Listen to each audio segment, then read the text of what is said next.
Update: my dad is working to ruin my wedding unless I do what he says. The original post, https://www.reddit.com/r/weddingdrama/s/9 So we had to fly down to Florida for what might be my grandmother's last birthday. All the shitty people were there. They chose a very expensive restaurant with a dress code, so my husband had to borrow a nice coat even though they knew people were traveling from out of state. Whatever. My grandmother wanted to talk with me specifically over drinks before the event even though she doesn't drink.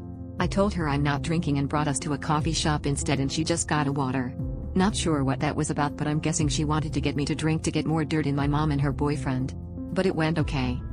During the dinner my father tried several times to split me and my husband up in the seating arrangement to sit next to me, but my husband looked him in the eye and said, "I'd like to sit next to my wife." And my dad backed off. I was blown away. Throughout the dinner we were asked all sorts of questions which we answered vaguely. We gave these people nothing to work with. At one point my aunt's boyfriend started yelling at her at the table for stepping out taking a work call, but that was short-lived and the only real drama of the evening. On a side unrelated to the conflict, I did have a very important heart-to-heart with my grandmother about my TBI and why I can't visit as often. She said she would visit me then, but we both knew realistically our health would keep us from seeing each other much for the remainder of her life. She was under the impression I was trying to avoid her, but she became a lot kinder when I disclosed the extent of the injury.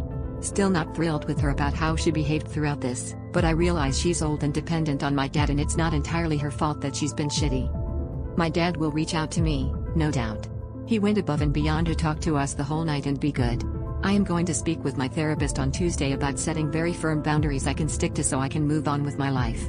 No contact is not an option as long as my grandmother is alive. Thank you for all the kind words throughout this process. You guys are really freaking cool and I appreciate you. TLDR, I had what I hope was my final dinner with my dad's side of the family that blew up my wedding. It went okay.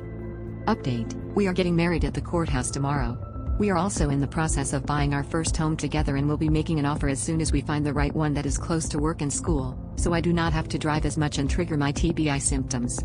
I have not heard from anyone on my dad's side of the family since Florida. Things are looking good. Thank you for the support, you guys.